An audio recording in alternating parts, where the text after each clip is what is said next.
first business failed because you hid in content creation instead of having conversations with prospects.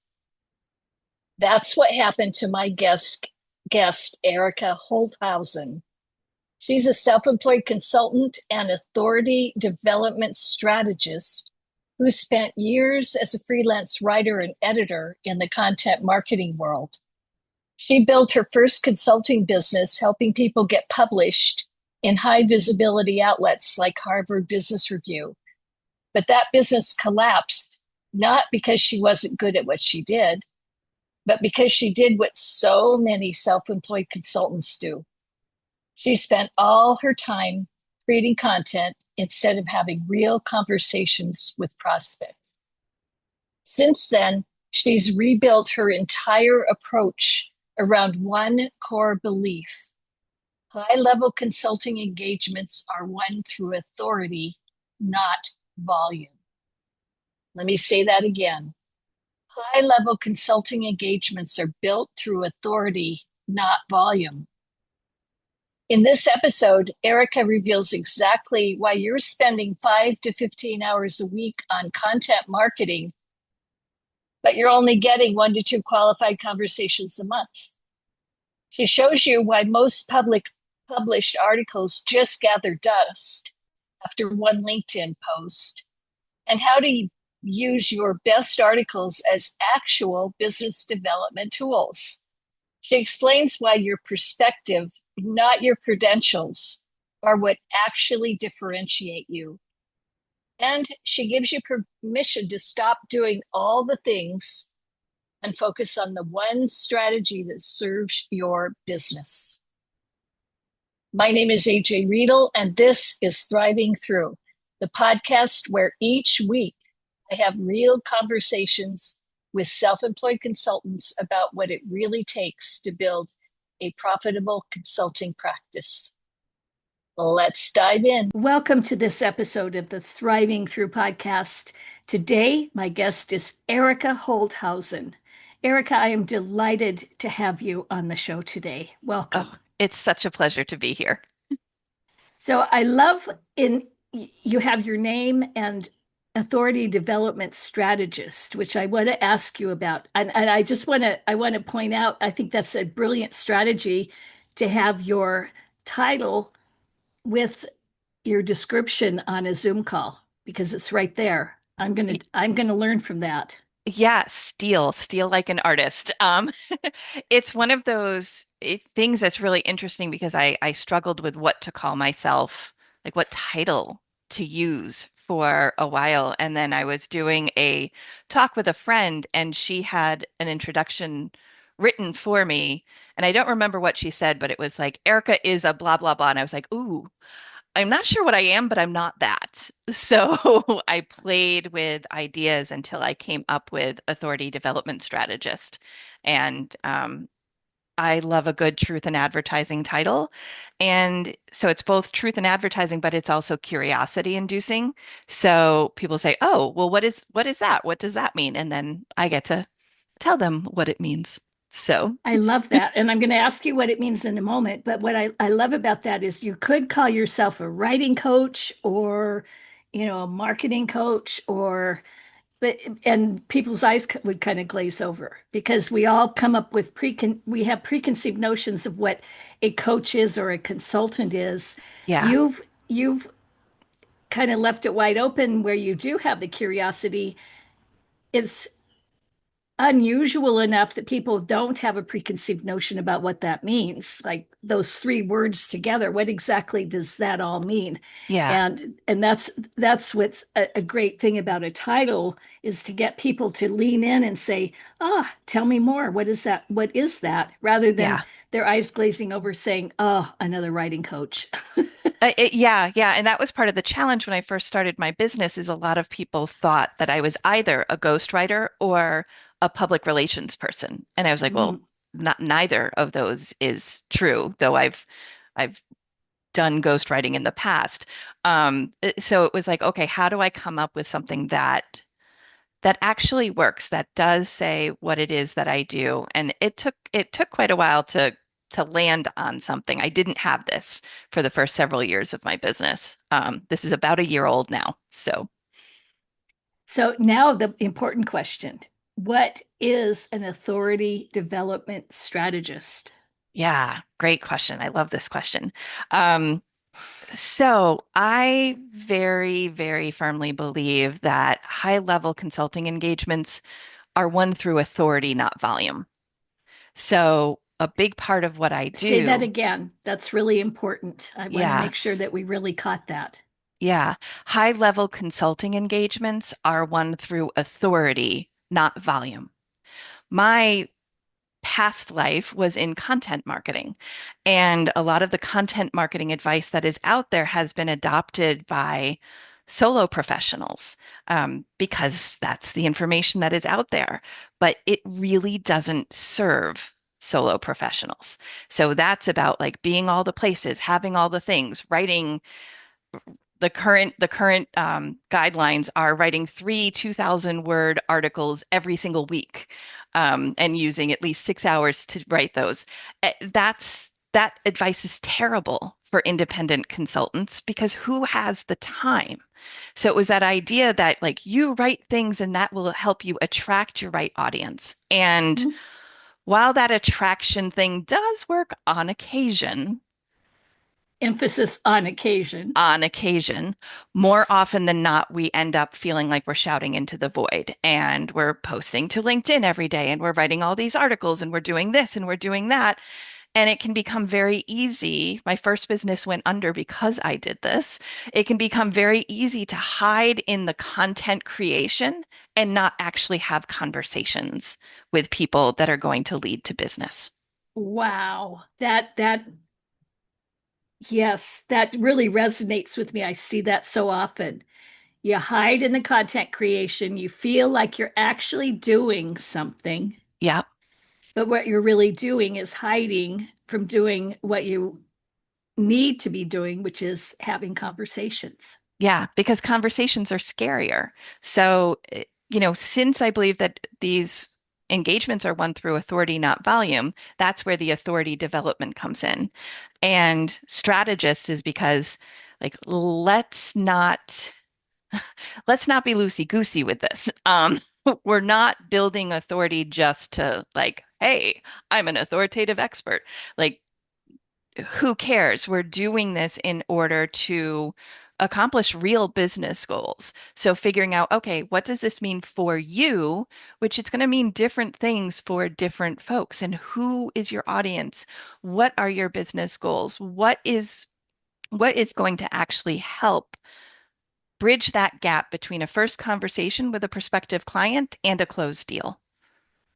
And how do we actually use your authority that way? How do we build your authority? It's all through for me, my area of expertise is writing. So writing articles. How do you build your authority through those articles? But then also, how do you use those articles as business development tools to nurture relationships, to bridge that gap between that first conversation and a signed contract? I love it. That's what particularly struck me when you and I talked initially was okay, it's great to get an article published in a magazine or to do a blog, but but we think of it as kind of one and done. Okay, content for Yeah. this week done, got published in an article, check done. Your your stance is that what we write and what we get published is a an asset, Yeah. not a one and done. Yeah. So tell me more about that. If you're not using it as an asset, you're checking a box and you're wasting your time. So, what I mean by an asset is, and not every article you write, by the way, is going to be a home run. You have to write, I've interviewed, I used to be a freelance writer, I was a freelance editor. Like most of the articles I have written over the course of my career have been good. But then the ones that are like, yeah, this one's really good. This one hits that extra level of it showcases how I think. It might take a slightly controversial stand. It might It might just be super, super clear and you know it's going to resonate. But those are the pieces that you end up using as tools in your business development. So if you have an initial conversation with somebody and they're sharing what they are currently struggling with at their company, and you've written an article on that very issue, send them that article.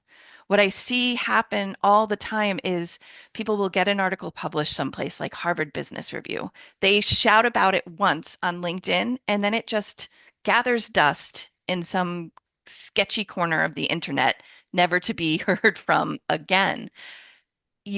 Like the expectation, and there are certain PR companies that I blame for this. The expectation is, oh, you get published in Harvard Business Review, the hordes of humans are going to come knocking down your door. They're not. On Right. occasion, again, rare occasion, that happens, but we hear about that happening and we glob onto it as if that's the expectation. That's not the expectation. You now have an incredible asset, but you have to use that asset. Otherwise, it's just going to dwindle.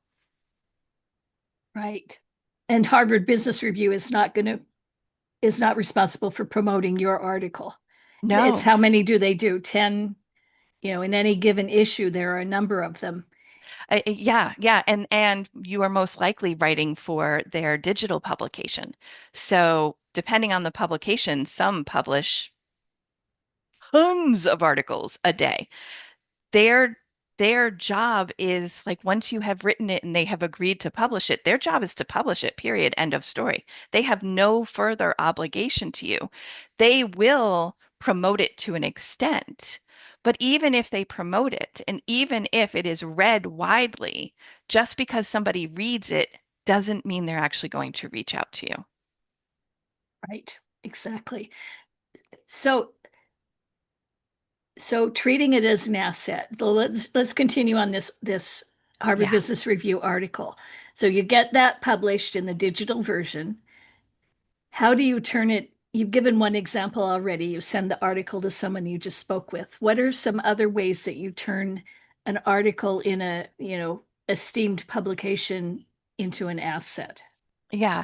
And by the way, this works for publications that are not so esteemed, like your own website and blog. Those are assets as well. So a couple of different things. It's always looking for opportunities to share those articles. So one of the things that I recommend for my clients is take a look at all of the articles that you've written and find the 5 to 10 pieces that do rise to that level of, yes, this is a damn good article. Make sure that those are kept up to date. Make sure that those, wherever possible, hyperlink to one another. So you can basically build a web of authority that kind of ties them together, both for the humans, but also for the robots, because now we have generative engine optimization, which is very, very different from search engine optimization. And that kind of helps make it clear that, okay, these are all tied together. This is somebody who has not just breadth of knowledge, but depth of knowledge. And then it's looking for opportunities to share those pieces. So if you're at a networking event and somebody talks about something and has a question and it's, oh, I wrote an article about that. If you do a roundtable discussion or a free Q&A or you speak at a conference, those articles can become resources that you then share with attendees. um, Even posting something on LinkedIn or commenting on LinkedIn. If there's a conversation that's happening about something you have written an article about, look for an opportunity where it's like, oh, actually, I wrote about this. You know, have the conversation on the platform. And in addition, you can link and say, actually, if you're interested, I've written in depth about this and share your article. So it's looking for those opportunities to share the piece. Makes sense. I wrote just jotted some questions. So you have a philosophy. Your perspective is your differentiator, Yeah. and that is your tagline. Yeah. Explain the philosophy behind that. What does that mean? Yeah. Differentiation is often misunderstood. Um, and it's talked about an awful lot for how much it is misunderstood. It's not just about being different. Being different is easy. There have been times, think of different folks who have worn outrageous outfits to conferences to get attention, and that was their differentiator. That's sure that makes you different, but I don't care. Like that's Yeah, that's not different in a way that says to me as the prospective client, I want to work with you. So, we've also seen people who are like, "Oh, we have a combined 500 years of experience." Again, I don't care. I went to this college. Cool. Those baseline qualifications, that's expected. If I am hiring you as a consultant, I expect that you have the skills to do the work that you do. So that's a baseline. It's not a differentiator. What really differentiates you from your peers is how you approach the work that you do. So, especially you look at leadership development, that is a very, very crowded market. So, mhm. the way you differentiate, though, is showing, oh, here is how I approach it. This is my worldview. This is where I'm willing to say the hard things or the things that others don't say.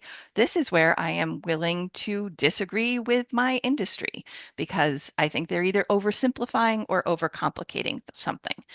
When you share your perspective, that gives the reader an opportunity, or the listener, an opportunity to really evaluate, oh, this person's approach really resonates with me. This is somebody I trust to guide me through this hot mess that I find myself in.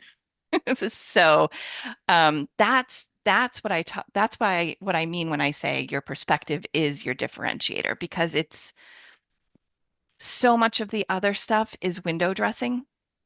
And, we also I've had people say, well, nobody does what I do. Cool. Well, let's assume that that is true for the sake of argument. It's not, but let's assume that it's true. Um, Nobody does what you do. That doesn't tell me why I should work with you.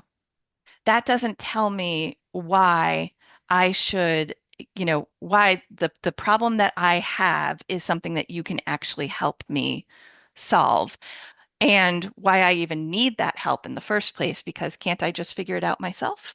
And why your approach, which nobody else does, is any better than this other person's approach that solves the same problem. So that's a big part of what I mean is it's an opportunity for the folks in our audience to really get to know us and see, are my worldviews, are our approaches aligned with one another? Or is this just yet another fill in the blank type of consultant? So it helps the listener or the reader to kind of it helps you filter out the people who are not your ideal clients because they're not embracing the same worldview from those who are. Yeah, and it lets me as the reader evaluate you without you being right there. So I can take my time with listening to your podcasts, reading your articles. I can take my time doing that to see, okay, does this feel like this is somebody who I can trust to solve this problem or not? And I am a huge fan of turning off the wrong people. I am a very opinionated human. I have a lot of opinions, and a lot of people disagree with some of what I say. That's fantastic because those are the folks who they're not going to want to work with my approach. My approach isn't going to work for them. Right. So I, I want them to find the people who their approach does work for. So yeah. So another question for a self-employed consultant who has decided that they want to use writing as a, as a way of, as a marketing tool, a way of Mhm. getting visibility, getting their name out there. How do they decide? Well, where do they start? We step Yeah. back and say, where did they start? Start with their business goals. Okay. Knowing what your business goals are helps determine what platform are you going to write for? Are you going to have a newsletter? Are you going to have a blog? Are you going to do a Substack? Are you going to write for a high visibility publication? Like, what are your actual business goals for this writing? And then how are you going to use that writing to help you achieve those business goals? And then it's also evaluating what is your capacity? Like there's a lot of noise out there about, I had somebody the other day tell me that I should be on Instagram for my business. No. Um, for so many reasons. But just because it works for one person doesn't mean it works for you. So like really evaluating what are what are my goals for this? What am I intending to do? And what is my capacity for this? Because we frankly need a lot less than we think we do. If your business model is such that, and this is true for most independent consultants, though not all, if you are working with fewer than 20 new clients in a year, you don't need to be in all the places doing all of the things all of the time. You don't need, some consultants don't need an email newsletter, which makes some people bananas that I even say that. But it's true. If you don't like, you may or may not need all of these different platforms. So figuring out, okay, what's my business model? What are my actual business goals? What's my capacity? What is going to serve me best? Then you can be like, okay, cool. Now I know I'm going to be writing. So once you've figured out the business goals and the platform where you're going to be sharing your ideas, it becomes, all right, what the heck are you going to write about? And that's all about figuring out what do you stand for? What is your thing? What do you want to be known for? What do you want people to say about you when you are not even in the room? So that you can start to really develop and come up with what is a cohesive body of work. What are all of the things that I talk about that help to build that one reputation? And one of the things that I often talk about when I'm talking about a body of work is I equate it to a forest. I use a forest as an analogy for your body of work. So you have the canopy of a forest. Um, that's your big idea. That's the reputation you're building. That's the thing you want to be known for. The canopy of a forest is created by the mother trees, which are the oldest and largest trees in a forest. Those are the themes that you talk about. Under that are the smaller trees and shrubs. Those are the topics that fall under each of the themes. And then there's the underground fungal network, the mycorrhizal network, and that's you. That's you and your experience-based expertise. That's what ties the whole thing together. So knowing what it is that you're going to write about and knowing how every single thing you write about, talk about, present, offer is building towards that same reputation. That's that next step of figuring out, okay, what am I going to write that's actually going to help me build authority in this specific area? Got it.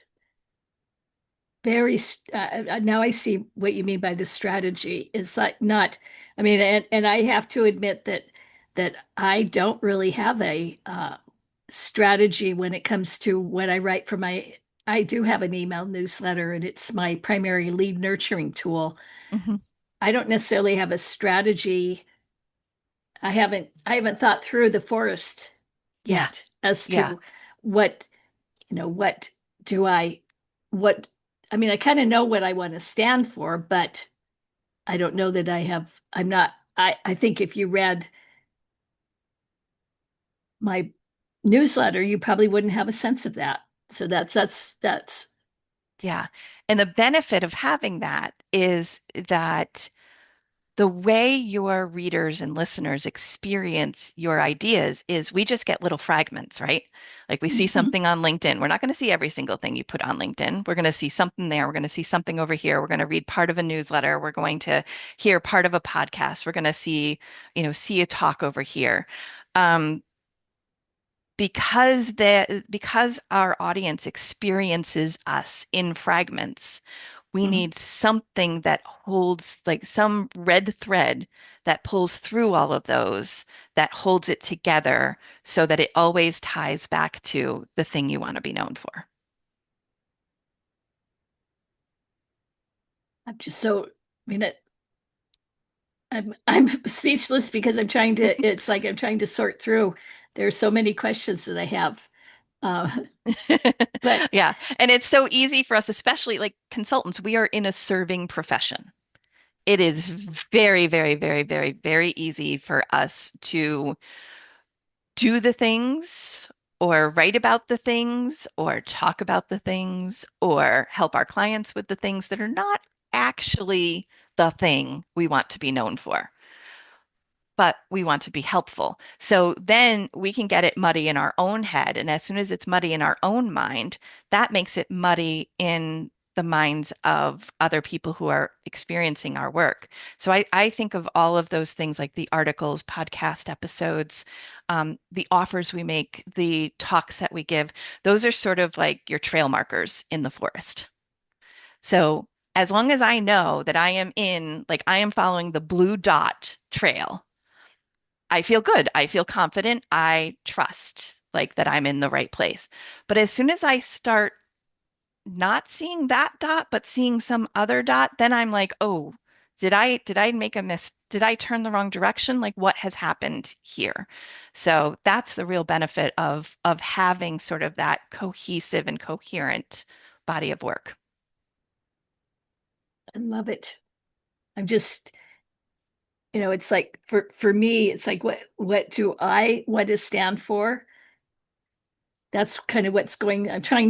You, I know it's a really provocative conversation when I'm trying to figure out how it work fix for me, and I'm my target is consultants, self-employed consultants who are between 1 and 5 years, Yeah. because that's the risk years. Hmm. That is, Copilot called it the valley of death because the first Oh, year, that's yeah, I mean, that's yeah, yeah, visceral. because the first year you get momentum going through referrals and maybe through Hmm. some networking, but mainly through your friends and family and former colleagues. And then you get into this 1 to 5 year where you're just trying all sorts of stuff and not figuring out developing a systematic way of doing marketing and sales. And Yeah. that's my whole thing is you've got to have a system. It's got to be systematic. You can't be chasing the bright shiny objects. Yeah. So that that is what I stand for. And my passion is that I want people to get to that 5 year mark because 12 to 18% are not going to Yeah. get there. There's going to Yeah. be, I mean, there's huge churn in that 1 to 5 year because they don't get it right. They don't get their positioning right. They don't do all of that. And you're Yeah. nodding like you can relate and you agree. So, Yeah. that's really giving me clarity just having you talk about it and then thinking about it of how I should communicate, what my strategy should be. Yeah. Yeah. It's fun, isn't it? It is. It's like a giant jigsaw puzzle, which is part of why I love writing. It's part of why I love this kind of work. So um,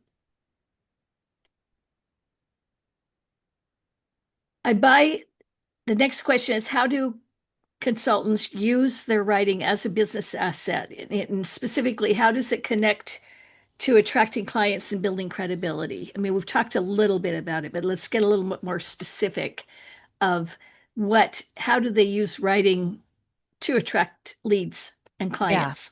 Yeah. So to back up even farther from how do you use writing to attract leads and clients is One of the things, and this is 100% my bias because I am a writer first. That's how I interpret the world. It's how I make sense of the world. But one of the things that writing helps us do is really clarify our own thinking about a thing. I, in talking about something, I can kind of fudge it. I'll get there. I'm a recovering attorney. I can be pretty convincing when I want to, even if I don't really know what the heck I'm talking about. Um, Writing, and I have body language. I can see when you're smiling, when you're sort of like, pulling a face when it's not landing. So we can always adjust when we're talking. Writing doesn't have any of those added crutches. So it require like if we want to convey what we are thinking very clearly, we got to really know what it is that we're thinking and how we want to put it. So it helps us think more clearly about our own area of expertise. And once we have that clarity, we can speak about it more clearly as well. And that makes us better consultants, it makes us better at what we do because we are communicating our ideas more clearly. In terms of using what we have written as leads, as like I hate this phrase, lead magnets. I don't know that we necessarily need to use it as a lead magnet. That's the whole idea of attraction-based marketing, and I'm very much a curmudgeon on the idea of attraction-based marketing. I am much more the way you are going to get your leads is by doing your homework, figuring out, okay, who are my leads in the first place? Who are the people I should be talking to this at this type of company? Am I working across all companies? That's big. Or is it focused on certain types of companies? Who are the people within that company um, who are your possible champions? Who are the gatekeepers? Who are the decision makers? Because sometimes you're not talking to the decision maker right off the bat. You're often talking to the gatekeeper first. And Mhm. you have to give them the tools that they need to be able to make the case on your behalf. So that's a slightly different animal. So it's really thinking through, okay, who am I writing this for? How do I get it into their hands? How do I make sure that those folks are getting things that they need? So the finding leads piece is a combination of doing your own work, your own research and figuring that out, and doing outreach, whether it's on LinkedIn or going to different networking events and starting a conversation. And that start of a conversation gives people the opportunity. That's one of the times when they may go to your website, they might go to your LinkedIn profile, or they might go to AI and say, "Hey, I just met AJ Rydell. Like, what is her reputation?" So that that's how they're going to introduce themselves to you. And then as you build the relationship, that's when you get to really use those articles. So the articles serve sort of two purposes. Um, and it doesn't have to just be articles, but this type of content serves two purposes. One is it does some validation work for you. When somebody hears of you, sees your name, meets you at a networking event, now they have something that the stuff that you have out there in the digital world that has a digital footprint, that is what they can tap into to get a sense of who you are and whether you're their person or not. Um, so that's the first thing that it provides. The second thing that it provides is then the nurturing that we talked about earlier with looking for opportunities to share specific articles, to share resources that you have developed, um, to share tools and to continue that conversation and build the relationship. So I hope I got to the answer. I think I took Yes, a bit of a detour. yes, you did. You work with consultants who range from newer practitioners to more established ones. Mhm. How does the writing conversation change depending on where they are in their business journey? Yeah. So it's a combination of where they are and what their goals are. So as you mentioned earlier, newer consultants, they're getting a lot of their engagements through existing relationships. And at some point, that kind of like drops. And I think it can feel like a cliff. Um, Yes. so, and when you hit that cliff, that that changes things. So in that like sweet time when you get to like you've got stuff coming in, that's a time when it's easy for people to say, "Oh, I don't need to do any of this. Like I've got my stuff going on." But that's also when you are really developing your perspective, your point of view as a consultant. That's when you are starting to do the work that really differentiates you, so that you're not either relying on the training that you got from a program that you just got out of, or from the way the company that you worked at used to do things. You're really developing your own way of doing things. And writing about it then also really helps that stuff crystallize a little bit more. So for folks at the newer end of the spectrum, it's like, yes, right. Please, for the love of God, right. Um, because it's just, you know, it's also my bias, but please write to figure out all of these things, write to start building your body of work, write to give people something to interact with that doesn't require them to interact with you. Um, that they can really evaluate your work on. So for those folks, it's often like, yeah, I highly recommend have a blog. But that doesn't mean that you have to write blog posts. Once upon a time, there was this whole like, a blog post is 500 words of fluff. That is not going to do anything for you. 500 words of fluff and stuff is not going to do, like, we got plenty of noise. The idea of the content treadmill, like that you have to do all of the things and create all of the stuff all of the time, that's the number one reason I think so many people are feeling like they have to turn to AI to create content because they think they have to stay up to speed and And compete with keep cranking it out. and keep Yeah. cranking it out. That's a recipe for disaster and absolute exhaustion. So with those with like throughout basically the whole thing, I my argument is always write less, better. Write one article a month and make it really good. And keep working on that. The what changes over time is, sometimes you write your way into things. Sometimes it's like, oh, I'm not quite sure, like what is my thing that I want to be known for? Sometimes you write your way into it. And it's like, ah, there she is. There it Cool. is. Same with, writing, you'll hear the term pillar content or a signature article. Sounds great, but I have never been able to go into an article saying this is going to be a signature piece. The ones that I think are going to be amazing, they're good, but they're not going to knock anybody's socks off. It's surprise things that I write and then I'm like, "Oh, this is one of them. This is the really good one." So for everybody, it's like write less, write better.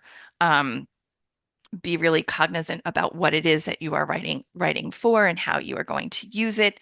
And then it's, for more established consultants, like once they've hit that cliff and it's like, oh no, for some, it becomes, okay, keep doing this and they'll do that for a few years. They'll find new ways to connect with their right audiences, get into the right rooms, all of that kind of thing. Um, for consultants who have kind of worked their way into a whole lot of the wrong kind of work, which I think is very easy to have happen. Um, Yep. those are the folks who really have to like change how they are perceived in the market. And those are one group that it can be great to start writing for high visibility publications. And the publications that like Harvard Business Review is the one everybody thinks about, and it's got a whole bunch of sex appeal. It may or may not be the one that's going to actually help you achieve your goals. Association publications and trade journals are often overlooked, but often pack a much more powerful punch. So for folks who need to like, oh, I've kind of found myself in this corner doing this thing that like I'm good at and I can do, but it's not the thing I want to do. For those folks finding, okay, who are my people? Where can I actually start talking about the thing I want to do? What's going to get me in front of that correct audience? Those folks are perfectly situated for writing for high visibility publications. Yeah. Yeah. So what I'm hearing that those consultants in the first year, what I'm hearing is in the first year, write and publish, maybe just as a blog, Mhm. not really trying to go for high visibility, but write to help you figure out your differentiator, your point of view, your Yeah. perspective. And then you get you go into that second year, the cliff is probably not as steep because you do have a body of authority. You've already started to build some authority, and maybe it's meandered over that first year, but by the end of the first year, you probably come up with a pretty cohesive perspective. Mhm. And then you get into the next couple of years, and that's when you start building, really working to build your authority and figuring out where you need to be to get in front of your clients, the type of people you want to work with. Yeah. Yeah. And that's where, you can there are plenty of successful consultants who have never written a book, have never written for a high visibility publication, like, have never had a newsletter. There are successful consultants who have never had any of those three things. It can happen. Um, but one of the benefits of writing for your own website, for your own blog, and writing high quality articles for that blog are you can review it every year. I review my posts every year, and I am in the process still, because I like to torture myself, of updating my current posts. There are a bunch that get pruned every year that go away because it's no longer right, or that need to be tweaked so that they fit into how my own thinking has changed. So if your thinking never evolves over the time that you are a consultant, I kind of got a question if you're thinking that hard. So, like, that's what we do. We change the way we think about something, the way we talk about something. So, the benefit of having it on your own site is that you can change it, delete it, update it. Like, you can do all of that. You have full control over what is there. Um, for writing for a high visibility publication, you want to use that article and promote that article for as long as it is relevant. And once it's not, let it disappear into the digital dust storm. Because we've been online now for like what, 2 decades longer, and it's scary. We've been online for a long time. Been developing a crap ton of content that is getting worse, not better, because now we have AI, so it can just churn out even more. Mhm. Um, Letting things just like go away is actually easy to do, but keeping the other things very active and making sure that your website is always as up to date as possible. So it's like, here's the stuff that I stand for. Here's what really works. Um, yeah, is where I would start. But I got myself distracted. So I know you were using your hands and yeah, and the then it Zoom, raised a hand, and I was like, wait a like minute. Erica raised her hand. I want to talk about what uh, you have shifted from one-on-one writing coaching to building a community.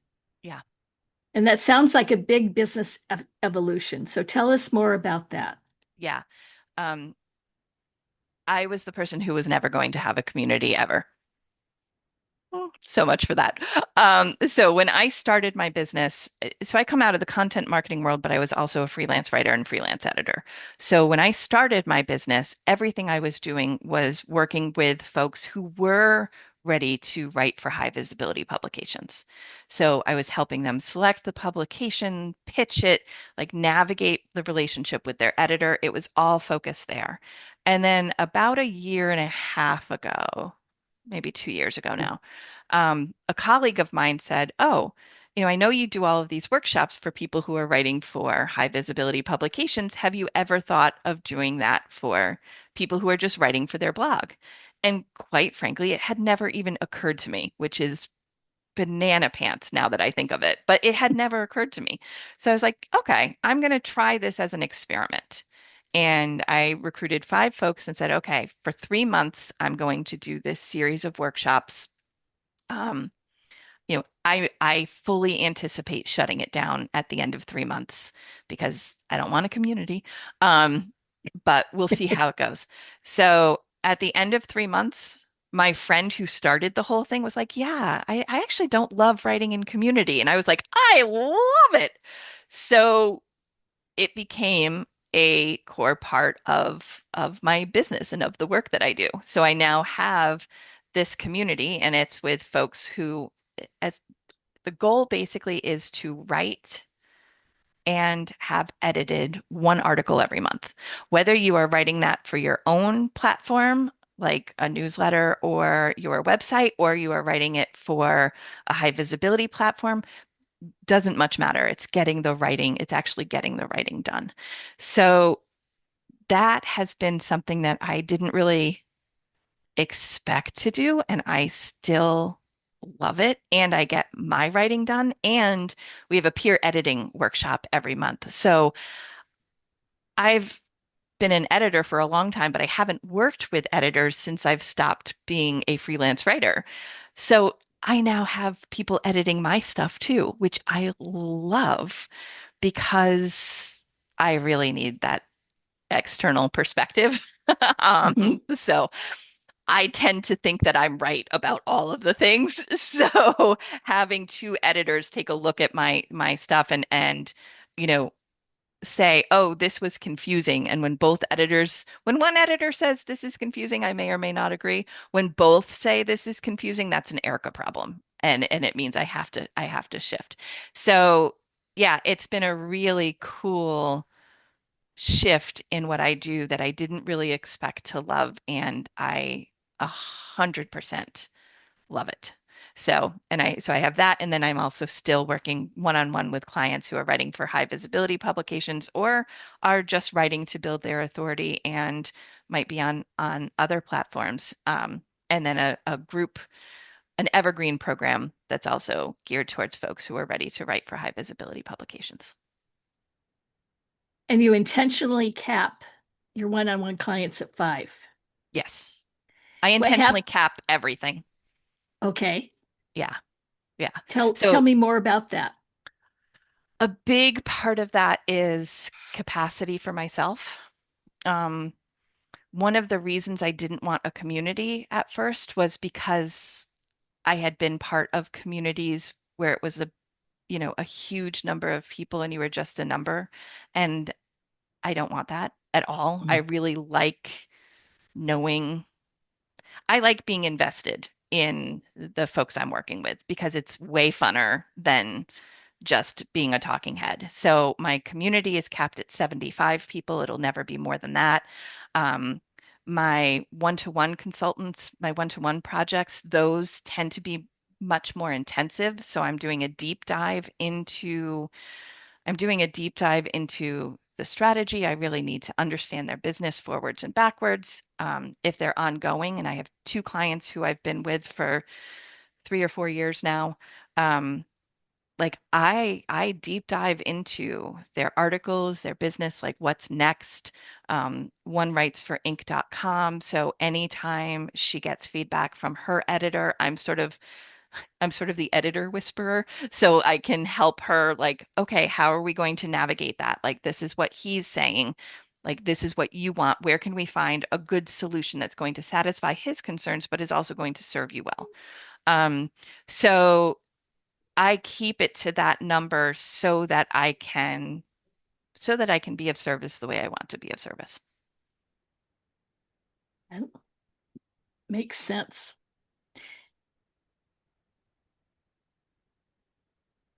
I want to ask I try to keep these. I think we're getting close to 45 minutes or 50 minutes. And for the listener, I don't want to make it too much longer. So I'm kind of looking through my questions. Where, where do you see what you're doing, your business in the next 3 to 5 years? Yeah.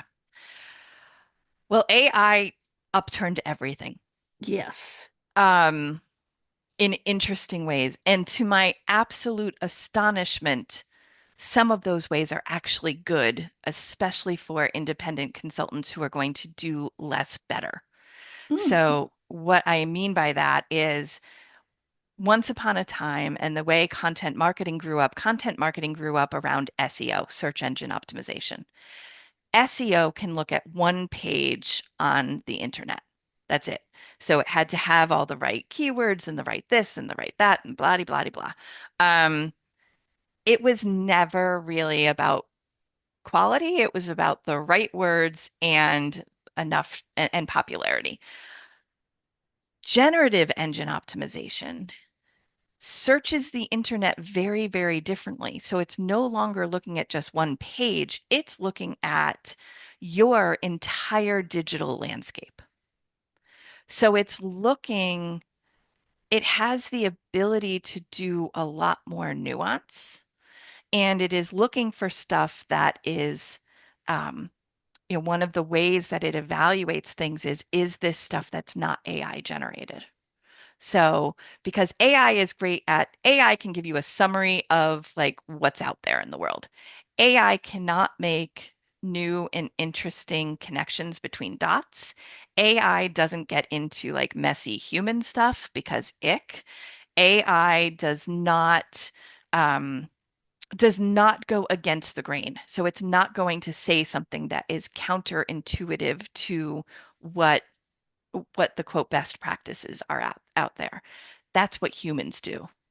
We make new connections. We get into the messy human stuff. We can say, yeah, here's what the industry says, and I disagree, and here's why.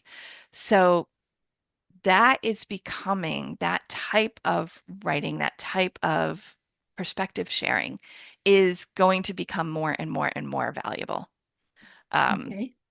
and it's going to also let us stand out in ways.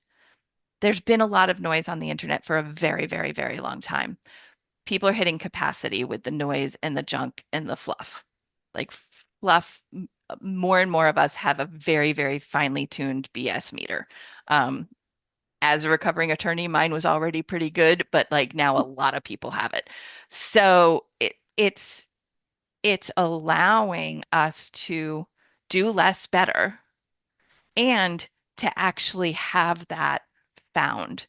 And I don't necessarily mean like I'm not into chasing after like I want to be number one on link on Google's like I want to be the top result when somebody Googles me. I'm not into that or even like, oh, AI recommended me. Cool, but I wouldn't chase it because that's going to become that's just going to be something that people throw money at and it's a losing battle. Instead, what we want to be able to do is if somebody goes to generative AI to validate us, to say, who is this person? We want it to have the correct information and we want it to show what we want it to show. We want to control that messaging as much as we possibly can. So one of the things that I have folks do is like run a couple of queries on their AI of choice that's along the lines of like, hey, I was just referred to AJ Rydell. What is her reputation when it comes to area of expertise? Like helping helping consultants in 1 to 5 years and see what it says. Um, because it's a great mirror that reflects back to us what is the messaging that it sees out there, because it also doesn't care if it hurts our feelings. You ask a Right. human that, and they're going to like, they don't want to hurt your feelings, so they're going to say, "Oh yeah, like this is what I hear." The other thing is like taking your entire website, each page of it, and putting it into Notebook LM. Notebook LM has a tool that will create an explainer video. have it create the explainer video. See what it is seeing based on your website. I did that over a year ago, about a year ago now. Um, and there was stuff that was wrong. And I was like, oh, that's because there's stuff that was wrong on my website. So it helped me figure out, okay, this part's not accurate. I now need to go and update that. So, Makes sense. Well, and we're at the end of our time together. Most important question, how can listeners or viewers connect with you if they want to learn more about you and working with you? yeah. So my website, my company's name is Catchline Communications. So my website is catchlinecommunications.com.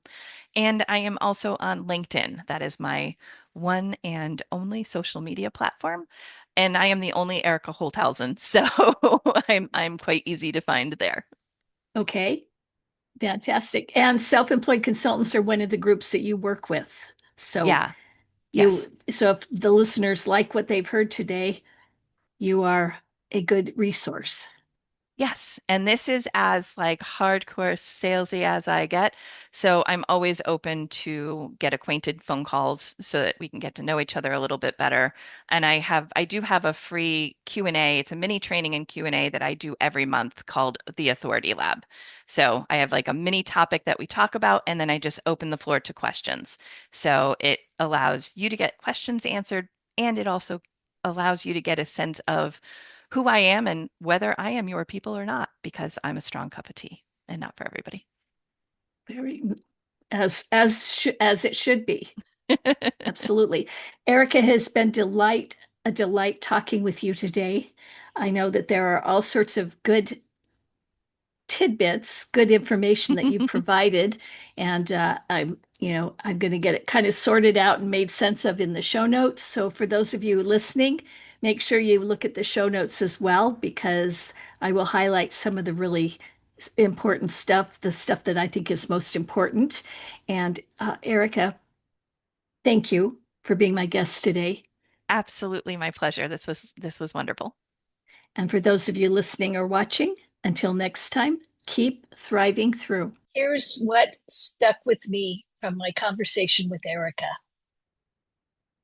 Most published articles, most blog posts just gather dust after you've written them or after they've been published.